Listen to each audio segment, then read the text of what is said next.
पुनर्जन्म से संबंधित जो निशानियां हम आगे बताने जा रहे हैं, उनमें सबसे पहली निशानी है आपके सपने। सपने बहुत महत्वपूर्ण होते हैं। ज्यादातर सपने वर्तमान स्थिति, इच्छा और कामनाओं से जुड़े होते हैं। इनसे आप किसी के मन की स्थिति पता कर सकते हैं। सिर्फ इतना ही नहीं, इनमें पुनर्जन्म के संकेत मिल सकते हैं। आइए जानते हैं कैसे।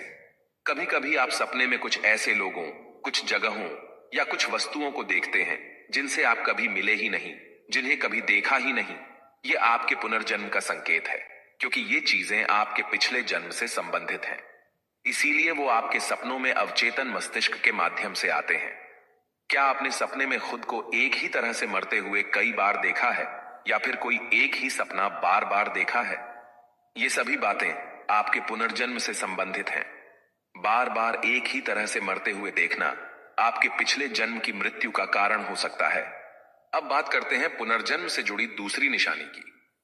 आपने अक्सर यह देखा होगा कि बहुत से लोगों के शरीर पर जन्म से ही कुछ निशान होते हैं, जो उनके जन्म से ही उनके शरीर पर बने होते हैं।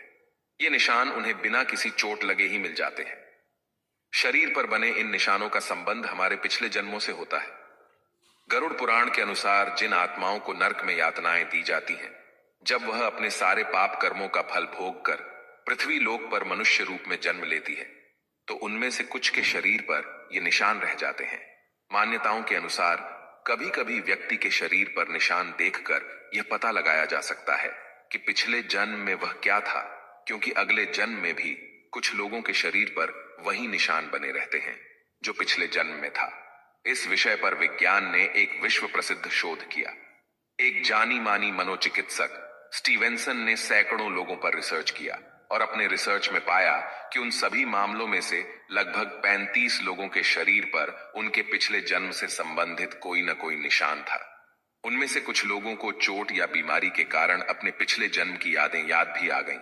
ऐसा ही एक मामले में एक बच्चे को याद आया कि पिछले जन्म में उसकी मृत्यु सिर में गोली लगने से हुई थी। आइए अब बात करते हैं पुनर्जन्म की तीसरी निशानी की। क्या कभी आपने ऐसा अनुभव किया है कि जो घटना आपके साथ हो रही हो वह पहले ही हो चुकी है, या फिर आप जिस स्थान पर पहली बार गए हैं आपको ऐसा लगता है कि आप पहले ही यहां आ चुके हैं? जब हमें किसी घटना के होने के बाद ऐसा लगता है कि यह घटना आपके जीवन में पहले भी हो चुकी है, तो इसे देजावू कहा जाता है। देजावू को अगर आपने कभी अनुभव किया है तो आपको पता चलेगा कि यह कितना आश्चर्यजनक है। लोगों का मानना है कि देजावू में हम अपने पिछले जीवन की वास्तविकता का सामना इस जीवन की यादों के रूप में करते हैं, और हमें इस जीवन में हमारे पिछले जन्म की घटना का अनुमान लग जाता है। दोस्तों, चौथी निशानी है आपकी विलक्षण प्रतिभा। हम सभी के भीतर कोई ना कोई खूबी जरूर होती है जो हमें दूसरों से अलग करती है, और कुछ लोग दिन रात मेहनत करके अपने अंदर की प्रतिभा को निखार कर बाहर लाते हैं। मगर कुछ लोग बचपन से ही बहुत होनहार होते हैं और उनकी प्रतिभा खुद ब खुद बाहर आ जाती है, क्योंकि वो पिछले जन्म में इस प्रतिभा को पाने के लिए मेहनत कर चुके होते हैं और अपने इस जन्म में भी उतने ही होनहार हैं। जैसे कौटिल्य पंडित नाम का एक बच्चा, जिसे लोग गूगल बॉय के नाम से भी जानते हैं, उसका ज्ञान असीमित है और उस छोटे बच्चे ने कई न्यूज चैनलों पर अपने इंटरव्यू में यह साबित भी करके दिखाया है। इस तरह की घटनाएं पुनर्जन्म होने का ठोस प्रमाण देती हैं। आइए बात करते हैं पुनर्जन्म से संबंधित पांचवी निशानी की। दोस्तों, आपने अक्सर सुना होगा कि लोगों को ऊंचाई, पानी और आग जैसी कई अन्य चीजों से बहुत डर लगता है, जबकि उनकी जिंदगी में ऐसा कुछ भयानक हुआ भी नहीं होता जिससे उन्हें इन चीजों से डर लगे।